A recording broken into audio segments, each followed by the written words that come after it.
What do you feel are the keys to building trust and credibility within an organization?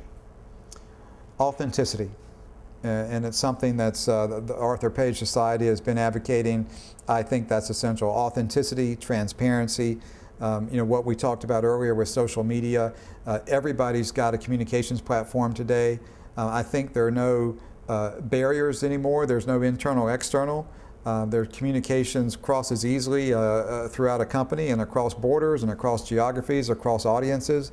And so you've got to be authentic. You've got to come across as transparent and real and honest, because otherwise somebody's going to call you out on it.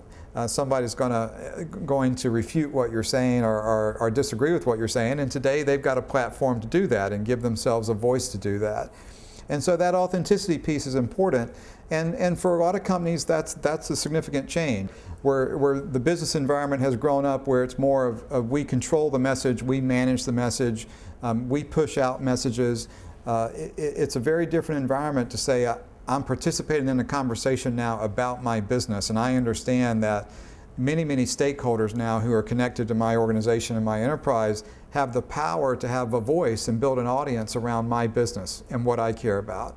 And so it's a different dynamic to sit back and say, well, how do I participate in that and listen to that and understand that, versus how do I manage a message and how do I push out a message to audiences?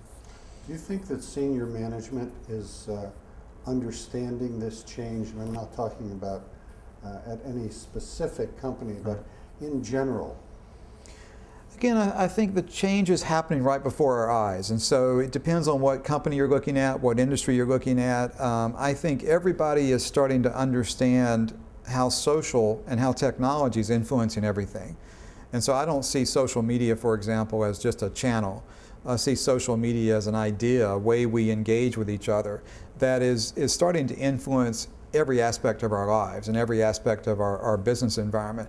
And I think more and more executives are getting that. So social media is not just Twitter or let's throw up a Facebook page. Social media is a way of operating and a way of communicating, because it influences the way we connect with each other and the way we engage with each other. And again, depending on what company you're looking at or what industry you're looking in, I would go back to, I think if you look at a company where you say, wow, I really respect that company, I respect that brand, I trust that brand, I trust that company seems to be innovating. I think if you looked underneath the hood, those would be companies where the senior leadership team truly does understand the fundamental changes that are going on in the world and how those fundamental changes are affecting the way we communicate with each other and communicate on a global basis.